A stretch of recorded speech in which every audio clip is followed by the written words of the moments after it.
Good morning or good afternoon, ladies and gentlemen. Welcome to the Humanities Festival in the Wien Museum. If you wonder why you have these funny paintings on the wall, there's an excellent graffiti exhibition all over the museum, also in the first floor.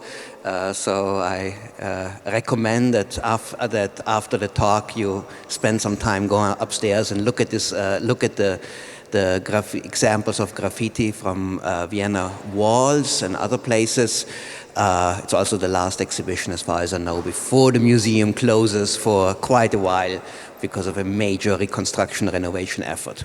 But before you do that, please stay and listen to me, Eric Frey, from the Vienna newspaper Der Standard, and in particularly Ivan Krastev, political scientist from Bulgaria, for the Center of Liberal Strategies in Sofia, and also a fellow with the Institute for Human Sciences in Vienna, and one of East Central Europe's, but probably Europe's leading public intellectuals, writes regularly also in the New York Times, and is a voice to be heard all over Europe, all over the world, and today here, which I'm very glad about.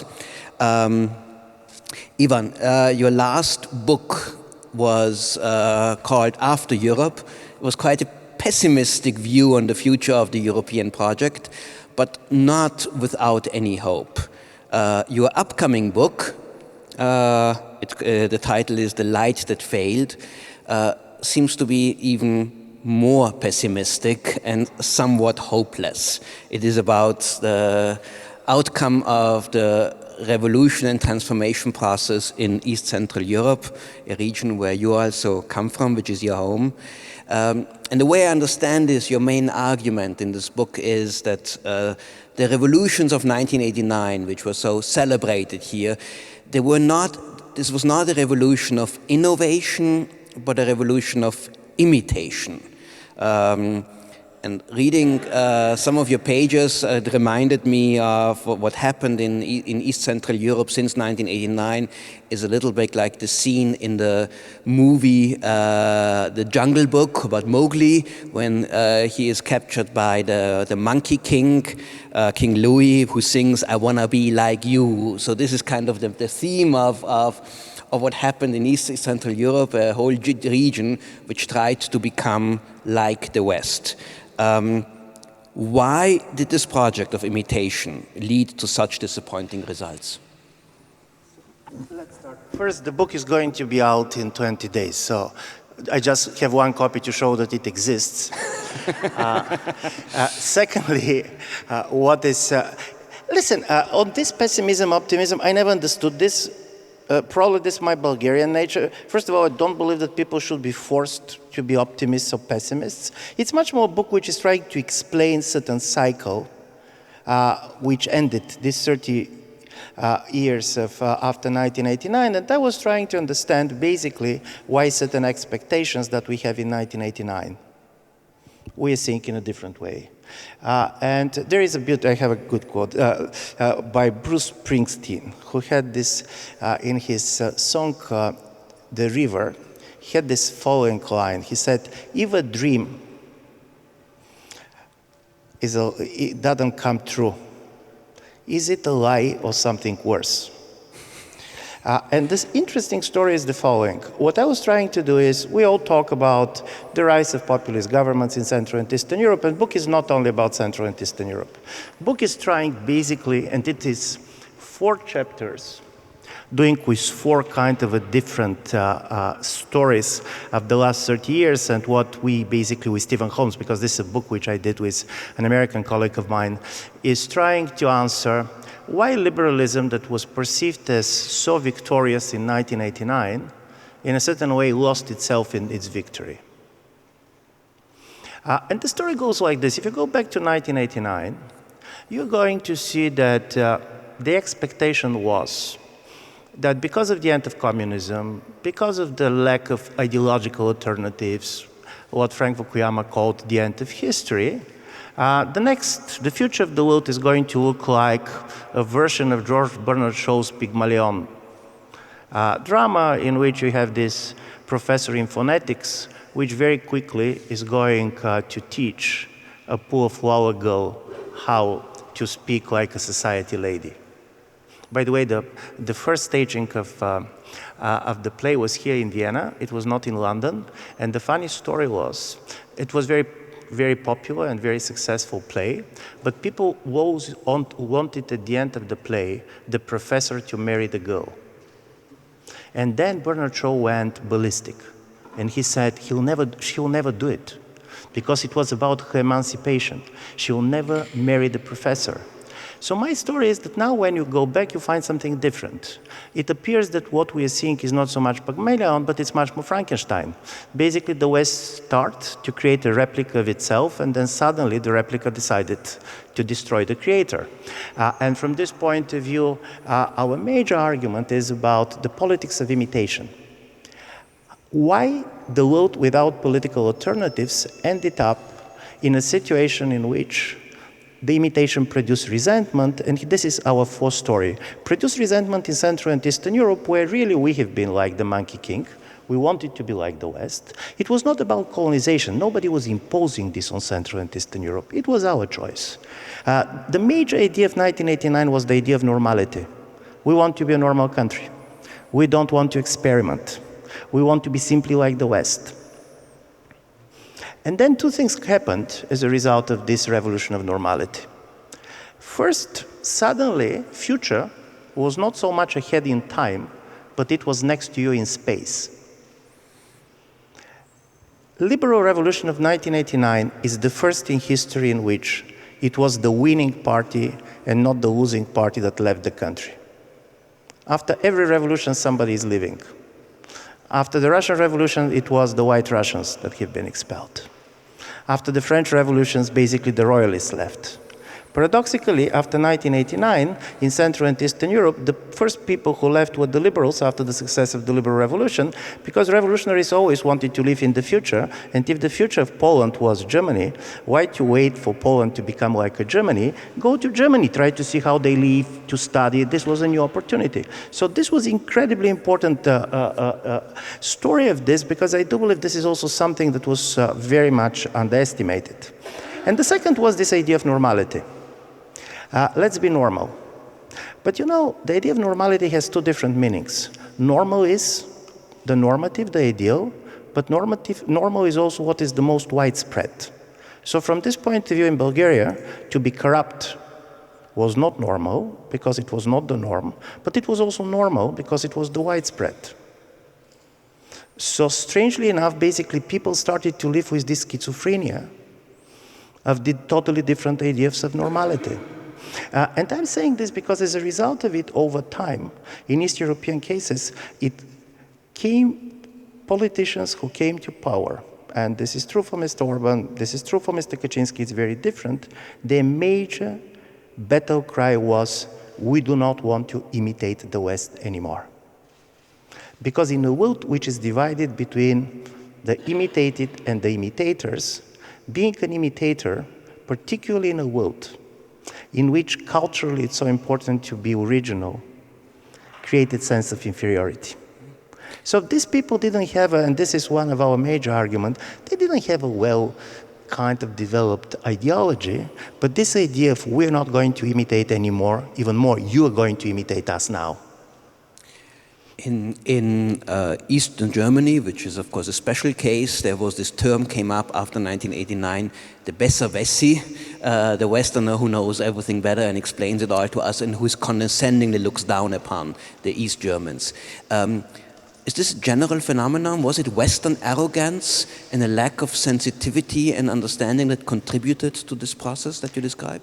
Listen, the strange story of the book is that normally people who are unhappy with the development of 1989, they're going to say, oh, if we have done this policy here or arrogance here, I find it as a much more structural issue. There was no alternative. Basically, you have only one model which was worth imitating. But here imitation, and we're developing very much working basically with the work with the French philosopher René Girard, who spent a lot of his life working on the problem of the mimesis and imitation. And the biggest problem is when you want to imitate somebody, and we're talking not simply about borrowing his techniques and so on. But if you want to be like somebody, three things are critically important. It means that you believe that he's better than you. By the very fact that you want to be like him, you already believe that he's better than you. Secondly, and this is why it was so important to have different cases, because we have the Russian case, American case, and Chinese case. When you are imitating somebody, you also want to replace him. This is a rivalry relations. I do believe this is the major thing that Fukuyama didn't get right, because Fukuyama was right. There was one model that was worth imitating. Now it is changing with China and so on, but it came 25 years later. But he believes that the world that is going to be populated by the replicas of the West, in a certain way, is going to be a not confrontational world. But the relations between the imitator and the imitated is a relations of rivalry. And I'm going to give you a story, which is, Girard basically is giving this example too. There was a famous Dostoevsky short story called The Eternal Husband. And this is a story of a man whose wife died. His wife used to have a lot of lovers. So when she died, he started to visit all his lovers and trying to understand why she had all these lovers. And he was particularly fascinated by one person, which for him was a kind of the model seducer. And he tries to imitate him and imitate him. All the story, by the way, is taken, the narration is from the point of view of this guy. And then he decided to marry another woman. And he invited this former lover of his wife for a dinner. And it was critically important because first he wanted to check, is this the woman that he has basically decided to marry, or worse? If he's tried to seduce her, but secondly to show that this time he also knows the tricks. He can defend his possessions. I'm saying because this type of a rivalry based on imitation, I want to be like you, but I'm going to be also better than you. I'm saying this because from this point of view, Russian story is very different than Central and East European story. Listen, Russians were never wanted, unless for a very small, short period of time and very small group, never wanted to be like the West.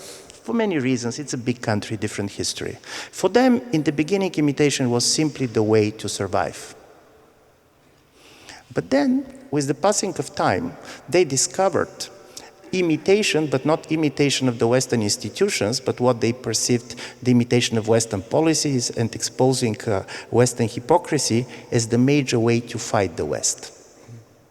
So our second story is basically try to show how, particularly after 2008 and 2012, mirroring the West became imitating, but this time imitating with the idea to destroy, become a major strategy of the Russian leadership. For example, if you're going to read the famous declaration for the annexation of Crimea, you're going to see that whole passages have been taken from the Western declaration for the recognition of Kosovo's independence.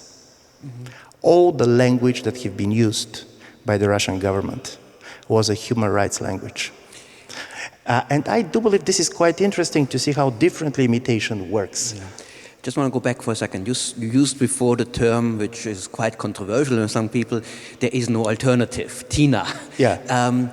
There was talk about, after 1989, of a third way, of an alternative to just adopting the West. Was this ever an option that could have been done under also different circumstances? Don't believe, you know, Václav Klaus famously said that the third way leads to a third world. The story was that in 1989, and we have quite a lot of in the book, the dissidents were one of the most promoters of the idea of the normality. And the story was that there was probably for 6 months a moment that Central and Eastern Europe has something to teach the West. There was this talk, particularly coming from certain type of leftist West European intellectuals, but strangely enough, it was the Easterners who were saying, no, we don't want to teach anybody anything. We basically want to become a normal country. And this obsession of normality is critically important. And from this point of view, unification of Germany was very important. Listen, you remember that in Germany, there was a major debate to have a new constitution, to believe that unified Germany is a new state, or simply basically to have East Germany, because the basic law was allowing this, to reunite. And the major story was, let's reunite.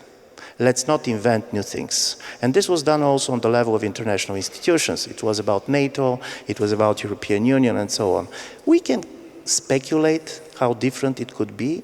We are not doing this in the book, because I do believe that structurally, both sides were ready for the world of imitation. East Europeans started to revolt against it 20 years later. Then in 1989, 1990, we were much more demanding to imitate. And this is also interesting in the discourse of the Western intellectuals. Go back to Habermas. He's talking about a catch-up revolution. Simply, basically, the Easterners should do what we did 50 years later. Go to Frey, who said East European 1989 didn't produce a single new idea. This was basically exactly. So from this point of view, there was no real intellectual climate for this. And to be honest, then the alternative was not very clear. There was a general story, and here I want to make a point which was interesting, because we were doing in the book very much trying to explain why the idea of the end of history became so popular, not so much in the West, particularly the United States, but also in Eastern Europe, even in Russia. Why East Europeans were so much attracted by the end of history? Because paradoxically, it was touching the major assumptions of anybody who has been socialized in Marxism. For the ex-communists, it was easy to believe that the end of history is liberalism than to believe that there is no end. They should be a final destination. This teleological idea, paradoxically, the Marxist style of thinking was the biggest ally of the West in 1989. Now, things went quite well for about 20 years or 18 years. Now, you also mentioned the year 2008, which was the year of the world financial crisis, and there has been a lot of thinking about its effect on politics in the United States, the rise of Trump, in Britain on Brexit. Was the impact of this world financial crisis, which left a major, which also was really badly or strongly felt in East Central Europe, was the impact there maybe even worse? It was different, because one of our major arguments is that you cannot explain the rise of the populist parties simply through economic explanations. For example, it can work for some countries, it's never going to work for Poland. Here there are several Polish colleagues. Poland never went into recession. Even if you see the Gini coefficient, in the last 10 years it was declining in Poland, so inequality was not rising up. It was something much more important. You are imitating a model, and suddenly the model went into crisis.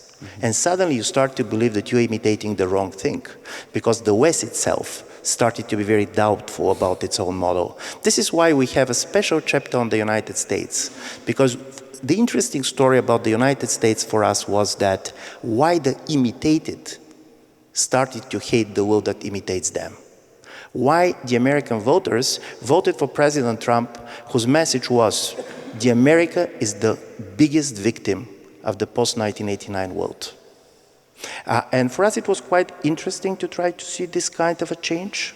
And it was very interesting to show to what extent also in the logic of the business, the imitator is also the worst competitor. Because he's taking all your competitive advantages and starting to use them against you. And this is also comes our China story, which none of us is a specialist on China, but we wanted to make one principal argument. China never was part of the age of imitation. China was borrowing, but they were always claiming that they're doing something of their own. Being like the West was never the agenda. Getting everything that they can get from the West, which they believe it works, was always there. They can steal, they can buy, they were doing in different stories. And from this point of view, if we compare Soviet Union and China, you're going to be shocked to see that in 1989, both leadership were convinced that the communist system does not work. But they have a totally different explanations what should be preserved and what should not. Basically, Gorbachev believed that what is good about the socialist society is the socialist idea, and what is bad is the Communist Party, which is basically paralyzing everything, so you should destroy the party in order to save the socialism. Chinese believe that what was good about communism was the Communist Party and its effective control. What basically they should change is the socialist ideas. So the very fact that China was doing so well at the moment in which everybody was saying that there was no alternative, suddenly also created a problem for the crisis. And this is why we believe that 2008 and the Chinese rise and all this created the situation, particularly in Central and Eastern Europe, that it's not simply that we are imitators, we cannot be sure anymore that we're imitating something that works. And this created this feeling of betrayal, which was also very much instrumentalized by certain leaders. But what we try to do, and I know that there are going to be agreements and disagreements with this, it's very easy to explain the rise of the Populist Party simply with some leaders, with their politics, with their corruption, and so on. The interesting story is not why they're doing this. The problem is why the public was ready for this message. And from this point of view, this is why for us the imitation issue was so important. And this is why basically, yeah, this book is, so this is why also I don't talk about, I don't believe it's, probably I never believed that the book is, any book of mine is as pessimistic as you read it, for a very simple reason is that what liberalism lost is its hegemony. But liberalism traded its hegemony for pluralism and paid the price for this. Now it is back. So this is not that liberalism is dead. For example, what President Putin was saying, this is also interesting for you to notice. Putin was using Fukuyama language when in an interview in Financial Times, he said that liberalism is now obsolete. It was an experiment that failed. Do you ring a bell, something about the experiment that failed? But the story is that ideology is not like a canned food, which basically have an expiry date, and after that you should not consume them. They're going to be there, but they're not going to be hegemonic world. We cannot expect that the world is going to be like us. We don't expect that basically people are simply waiting to become like the West. And for us, it's very important to know that this is a totally different situation in which we should try to think differently. Is it pessimistic? It depends how much you have liked what was before. And I do believe that just mourning what was before and how great it was, this is also creating a past that it was not there very much. It was good for some people, it was not good for others.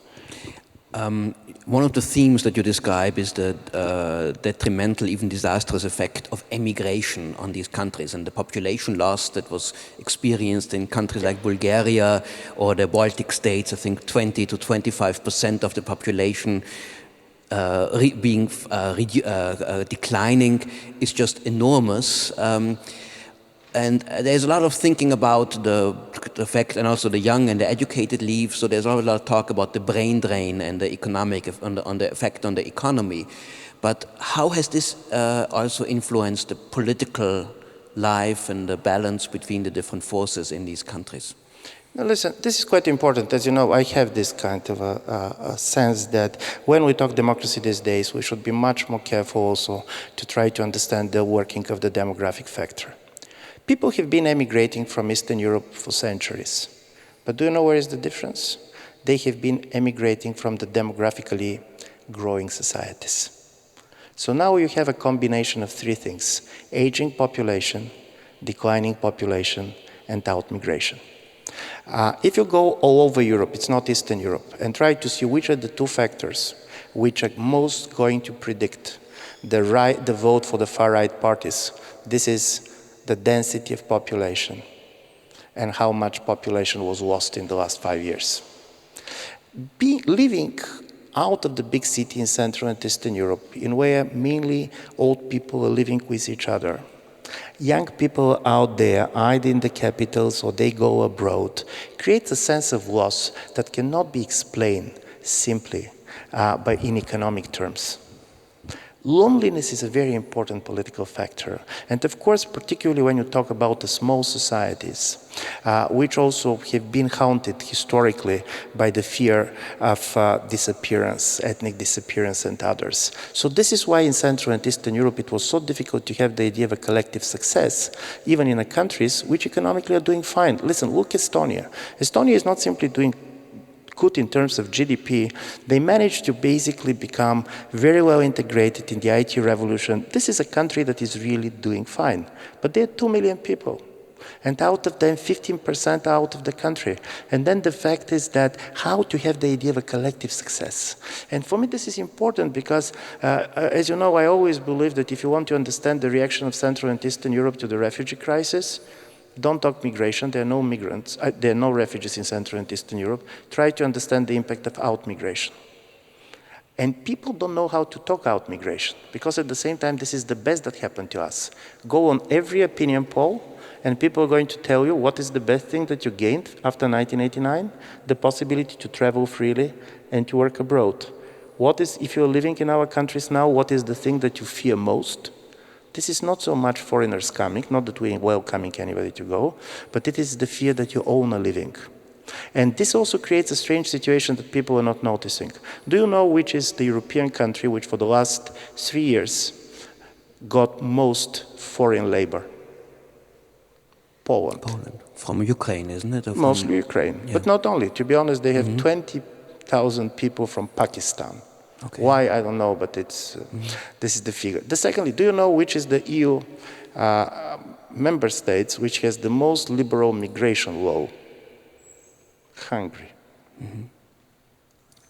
Because the interesting story is, this is a country that started now very much to suffer from labor shortage.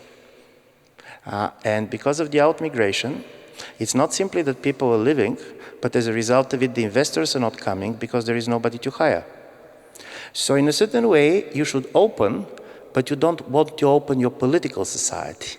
You want, basically, you're opening for labor migrants, but you're not ready to give them citizenship. You don't want to be one of you, because the level of ethnic homogeneity is very strong in our countries, and this is perceived as major value.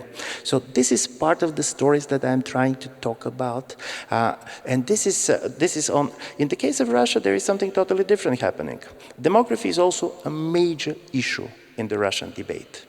Nobody is going to understand Putin's turn to Christianity and all these anti-gay campaigns, if you're not going to understand that behind it mostly is a demographic fear of a declining population, low birth rates, and also out-migration, 10 million people. By the way, do you know that Russia, after the United States, is the second biggest receiver of migrant labor? They have almost 10 million labor migrants coming from Central Asia. So this trying to understand, for example, I was very much interested, and particularly with this anti-gay campaign in Russia. This is quite interesting. Russian society is not a very conservative society. There are people here who basically know the place very well. This is not the Bible Belt. Neither in the sexual type of experiences, they have a divorce rates which are much higher in Western Europe. The level of abortion, nevertheless, that it's better than in the Soviet period, is very high. So from this point of view, you're not imagining kind of a very religious society. But the fear of disappearance and this conspiracy theory that all these things like gay rights, women's rights, were used by the West simply to kill the Russian population. This is what basically is shaping the political imagination. And I do believe this is quite interesting because demographic fears also explain why the Republican Party went behind Trump. And the fear is that all these migrants coming, they're good as a labor, but they see in them the future voters of the Democratic Party. Leaving East Central Europe was made even easier through accession to the European Union and the free movement of people within the EU and free movement of labor. Was this a mistake? Would it have been better for the development of these countries if they had not maybe joined the EU at this time in terms of the outward migration? Listen, in this book we don't go as a counterfactuals, because what do we know how it's going to develop? Because you're going probably not to have risk. Let's give you a story. There was a major wave of migration before the countries joined the EU. In a certain way, the very idea of the revolution of normality is that you're going to join. Of course, joining is making it easier also to come back. This is different the way you're migrating, but this freedom of movement was at the heart of 1989. You cannot have it. Basically, this was the wall was destroyed. So yes, you can probably have a small differences depending of if the UK have decided not to open immediately to the Bulgarian and Romanians and others, but this is not our questions, to be honest. Our question is, and this was what interests me very much, the day Obama was leaving the White House in the memoirs of Ben wrote, he asked his aides the following question. He said, what if we were wrong? Listen, it's very different than what we did wrong. He didn't say who did wrong. He didn't say what went wrong. This is not Hillary Clinton's title, what happened. This is if we were wrong is what we got wrong, the meaning of the post-Cold War period. This is about what if we didn't understand exactly what has been happening. And I do believe from this point of view, and we start the book very much there, that this is a right question. And this is the question that we try to answer in this book. This is about, could it be that because we have these certain expectations about what should happen, we were quite blind for the things that have been happening, and we start to see them now only when we look back, including also migration, movement of people. For example, we took the Kipling's The Light That Failed, because this is for two reasons, by the way. This is a book that has two versions. There is a happy end version, which is a shorter version, and he did it because his mother insisted that they should be optimistic. And so basically you can play his mother in this, our conversation. And there was a longer version which was less optimistic. But this was also kind of, my question is, why we didn't see it before? For example, the out-migration of people, the figures were there always. It's not something that we didn't know. Why we needed basically to see the vote for certain political leaders in Central and Eastern Europe, why we needed basically to listen to Putin in 2007, when in the Munich basically he said what he said. And as a result of it, for us, imitation, and we could be wrong. To be honest, the problem with the books like ours is that we decided to take one idea, and through this one idea, to give the general interpretations. This book has always kind of the shortage that the life is much more interesting and kind of, there are much more other things to be done, but we wanted to come with a coherent story. Because it's quite important to understand, for example, that even things that we see like why Russians meddled in the American elections. Because they imitated.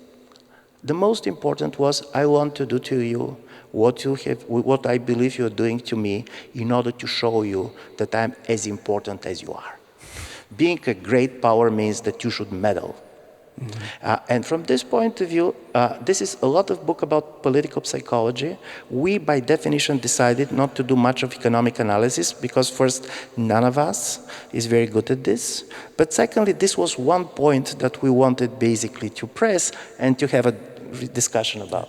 There are some examples of exceptions to the nationalist anti-liberal backlash. I mean, there are the Baltic states, which are generally actually seem to be, at least by my reading, more liberal parties or pro-European parties stronger. The recent presidential election in Slovakia, which was a pro-European backlash, when Romanian President Klaus Iohannis is also one of those.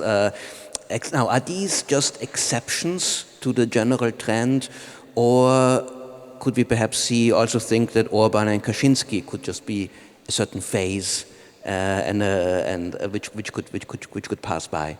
No, for sure it can pass by, and this is one of our major arguments. We do not see that history simply turned from liberal to illiberal.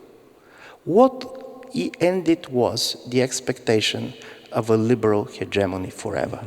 And we're going to a normal political sphere in which parties and cycles are going to change. In the way people have been disappointed with some of the transition governments, they start to be disappointed with some of the populist government, the protest vote is changing, and this kind of an open future in which you basically first go much more contextual.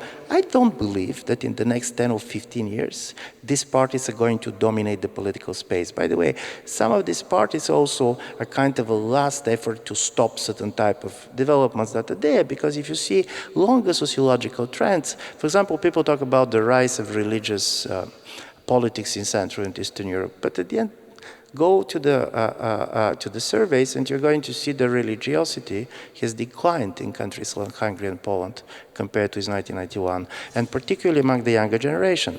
So from this point of view, what we are telling is the end of a certain understanding of history that goes in one direction. This is the end of certain teleology. but this is not support for the idea that now it's going the other way. In a certain way, the funny story with the illiberals, and this is, to be honest, very true in the way Orbán talks history, he basically traded the end of history as the liberal period now as the end of history for illiberal period. So he basically believed that, again, history is on his side, but simply history goes in another direction. And our story is the future is much more the invasion of the unknown. Yeah. And democracy is not about strong structural trends that go for 50 years and nothing is going to change. It's going to depend on political choices, on political leadership, on everything that is kind of a normal politics. But of course, something in our view has ended.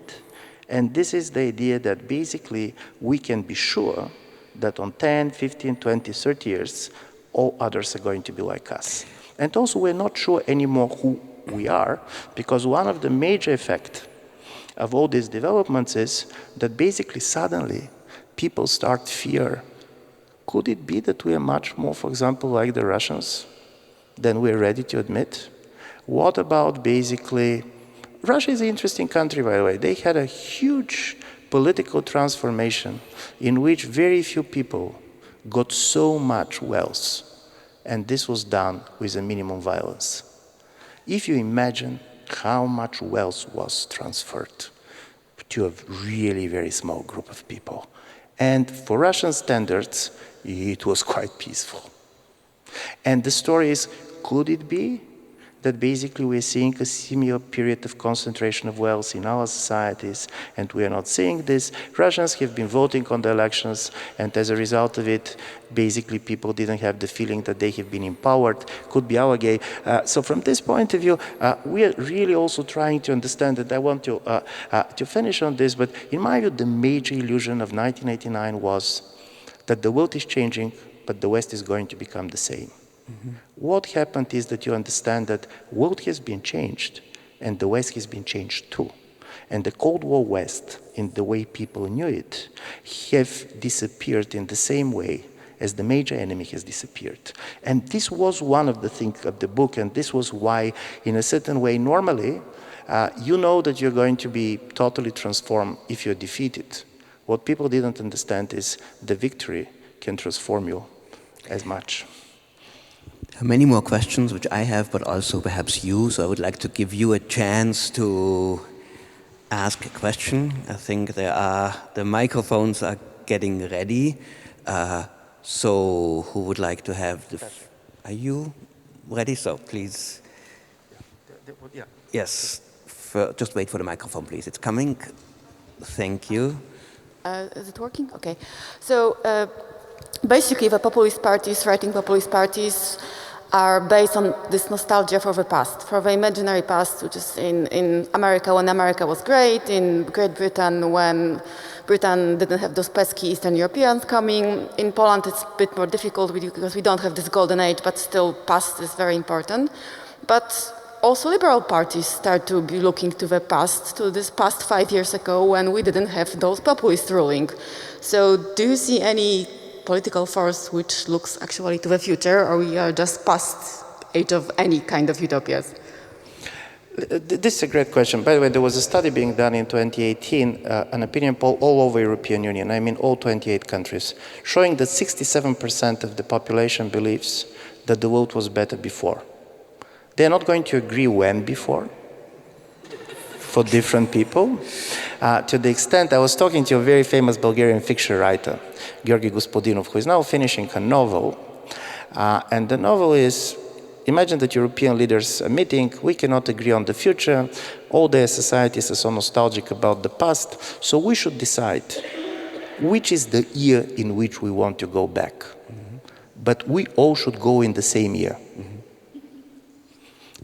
Because, listen, 1980 and 1981 probably was, 1981 was a good, I don't know was it or not for Austria, but I'm sure that for Poland this was not the best year with the martial law. So what is this common year? And here's the paradox. There is only one year in the 20th century in which we all can go back. And this was 1989. Because then the expectations for everybody was highest. Paradoxically, after everything that we have been talking about, the only common place where you go is because then we shared a common view of the future. So when you're asking which is the part, it's very difficult. And to be honest, I'll go also on this. Demography also plays a lot. You are not going to understand also, in my view, part of the major generational mobilization around the environmental issues and the climate change if you're not going to understand how small the cohort is of the young people. In places like Bulgaria, where also a lot of young people left, to be honest, electorally, the young people don't matter. This is why you're going to see them on the streets, because when they go to the ballot boxes, their votes does not make a difference. So from this point of view, you have a younger generation, which in order to get a political weight in a democratic politics, try to make a coalition with those who are not born yet. Mm-hmm. You start talking about the future generations, but you're talking about the future generation not in a positive key, but you're saying we want to be sure that they're going to be future generations. So you have a very strange idea of lack of future as a general definition of our idea of the political. You have two apocalyptic parties. On one level, you have the far right, who goes to people and said, your way of life is going to be destroyed. You're going to allow migrants and so on, and your way of life is done. Then comes the Greens, for whom I have a huge sympathy, honestly speaking, but they said, no, it's not your way of life. The life is going to be destroyed. Mm-hmm. And as a result of it, it's very difficult, your question about the future. And it was also very interesting because it was 1989, at least for Eastern Europe, that changed the idea of the future. The presence of the West was perceived as the future of the East. And suddenly for Eastern Europe, the future was not about time, it was about space. Mm-hmm. And now I do believe part of the crisis. The same in the United States, and of course, Stephen was very much contributing about this on American chapter much more than me, but there is one interesting story to try to understand also the American anxiety, kind of an immigrant society which started to fear migrants. There are two reasons for which you can fear the migrants.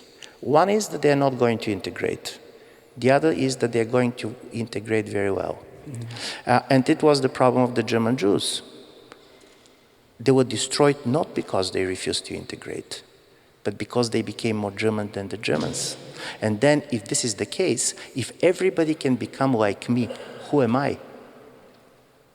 And I do believe that also as a result of it, we're trying to give a slightly different twist of the idea of the identity politics in general. It's not simply that others does not like to become like you, but when they're becoming like you, the question, who am I, is becoming a difficult question. Please. Ivan, you said that this process of concentration of wealth was peaceful without violence. Really, it's true. It's true, but there is explanation for this because the ruling corporation was too strong and society was atomized. Civil society was very weak.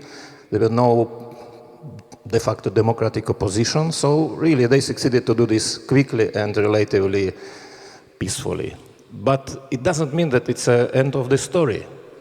Because, now you see how in bigger cities in Russia, there are different initiatives, political opposition initiatives, civil society is becoming more and more stronger.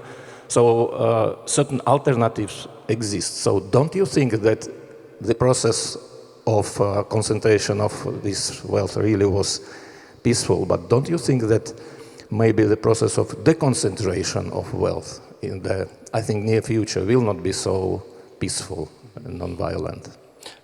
It's a great question. Unlike many people, because with Russia we went from one extreme to another. In 1990s, people were talking about Russia like a dead man walking. There was a total exaggeration of Russia's weakness, of Russia's dysfunctionality, and so on. Now we went to the other extreme. Russia is perceived as much more stable and powerful than it is. This is a model I cannot imagine how post-Putin Russia is going to look like. And one of the reasons is that Putin's elite are not allowed to think how post-Putin Russia is going to look like.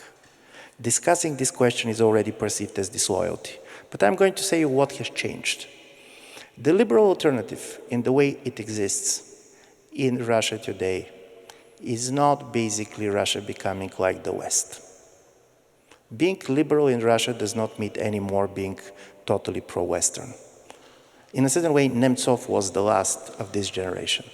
They basically believe that they're different, that they have different initiative. There is a lot of resentment towards what Putin is doing. At the level of corruption in Russia, I'm Bulgarian, I can speak about corruption with a certain level of knowledge.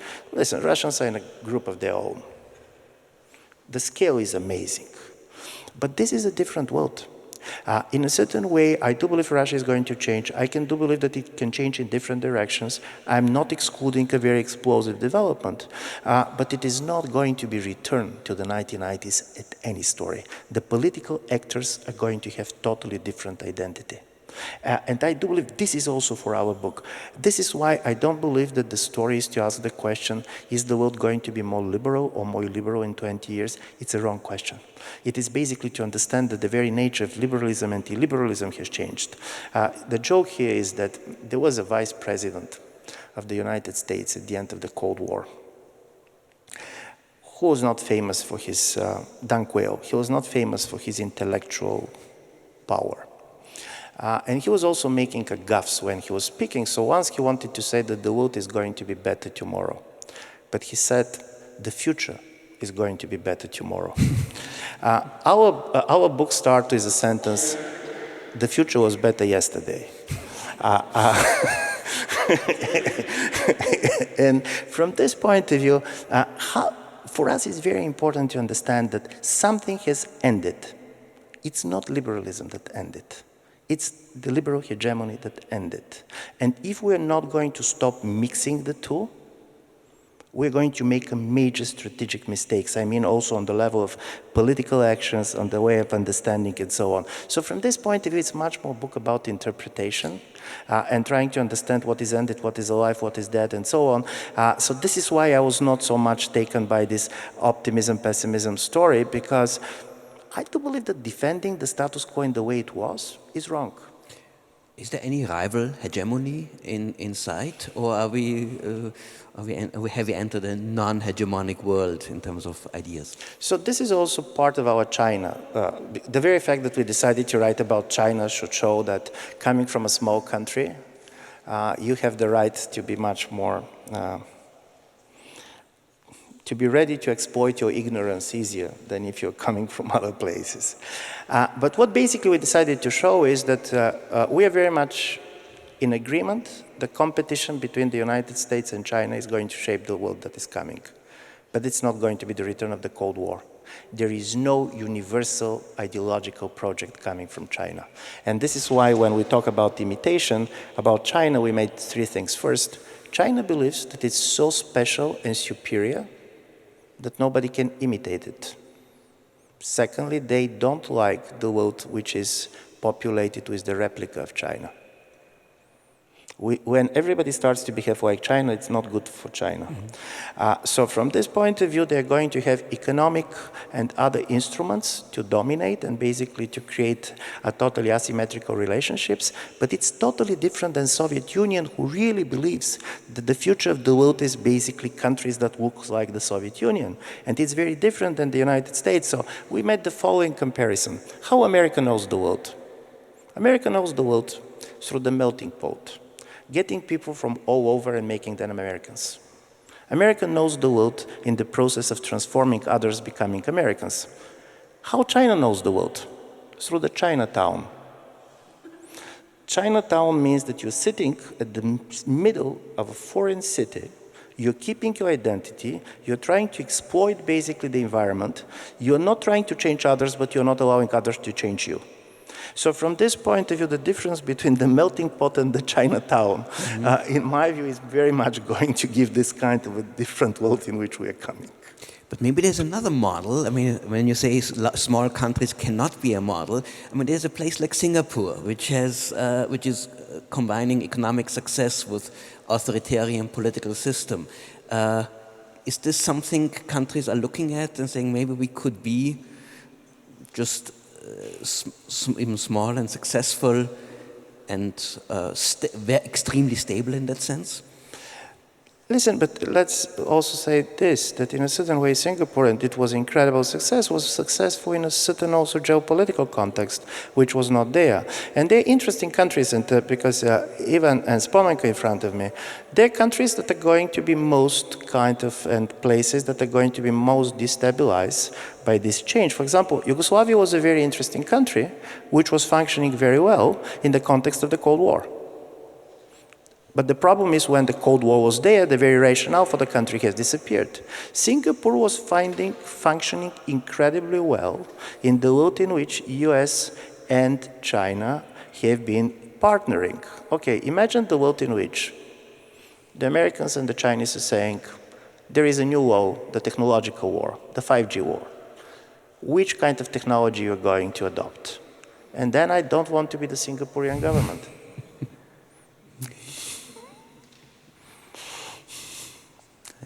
Any questions? Am I missing? No?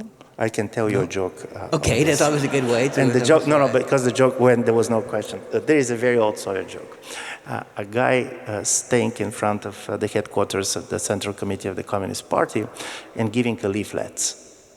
And he was immediately arrested. But then they look at the leaflets and they were totally empty. So they said, but why you're spreading these empty leaflets? And the guy said, but everything is clear. So from this Well, I really... Oh, you would like to raise your hand, please?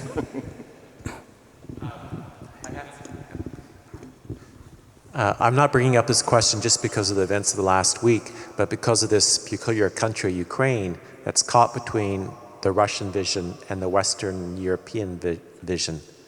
And could you comment on Ukraine and where they would fit into this Frankenstein mold? Listen, we have been in a certain way, let's put it like this, brave enough to have a chapter on China, but I'll never be brave enough to have a chapter on Ukraine. For a very simple reason, and this is true also for countries like Bulgaria. They're countries in which you should know everything in order to understand something. And Ukraine is one of them. I do believe that, of course, Ukraine was coming late in all this process. Basically, they entered the end of history when the history has already returned. Mm-hmm. And as a result of it, basically, you have this kind of also schizophrenia of discourses and others. I don't believe that basically Ukraine simply is going to be treated in the way Poland was treated in the 1990s and so on. So from this point of view, in geopolitical terms, in political terms, they're going to be a new identity for them. On the other side, I do believe that the nature of the Ukrainian state, very much based on the anti-Russian nationalism after Crimea, is also not going to disappear, nevertheless, who is basically elected or not elected. Here is one thing about Ukraine that I want to make a point, which I do believe is underestimated. We talk about out-migration. If there is a country which is going to be shaped more than anybody else but out-migration, this is Ukraine, for three reasons. East Europeans now really, we need migrants at high cost. And on the other side, culturally, we are much more closed than the West. The only people that we are really very happy to welcome is the Ukrainians, basically Moldovians and so on. As a result of it, I do believe that the pace of out-migration, also combined with a very bad economic performance, is going to depopulate Ukraine, even in a bigger sense than it was done for some other countries. And Ukraine, you know, has a bad demographics like all of us. But here comes the story. This is going to change not simply economically, but also the nature of the electoral body. Because the people who are living in Ukraine politically are the people that you want them to stay. Mm-hmm. Younger, better educated, mainly from the Western Ukraine and so on. So basically, these are the voters for the parties that the West wants to win the elections. Just to give you one example, a small liberal party in Bulgaria, which is surrounding, is winning 26% of the diaspora vote and 4.6% of the national vote of those who are living in the country. And Romania was very much an example of how the mobilization of the diaspora is changing politics. So I do believe in 5 or 10 years, the out-migrations can basically lead to a major also change of the geopolitical orientation because of the nature of the electoral body. Of course, it's also going to be very much related to the fact to what extent the Donbass voters are going to be allowed or not to vote on the elections. But otherwise, I don't believe that I have anything really interesting and insightful to say about Ukraine. Of course, Ukraine now is, and this is talking about imitation and the famous observation of Marx that things repeat, but first time as a tragedy, then as a farce. So you have the Russia intervention in the American politics in 2016, and now basically you have the farcical Ukrainian intervention in which the president went to Ukraine and asked to interfere. But it's going to be difficult because I do believe that at the end of the day this is going to destroy Joe Biden as a candidate of the Democratic Party. There's a question, yes, back there. Mr. Krastev, thank you for your speech. We now have a new European Commission, so I was wondering whether you could say or predict the next decade of within the European Union, where the West and the East are now supposedly somehow meddling with each other, and also so referring internally and externally in terms of foreign policy. How do you see the coming 5 to 10 years?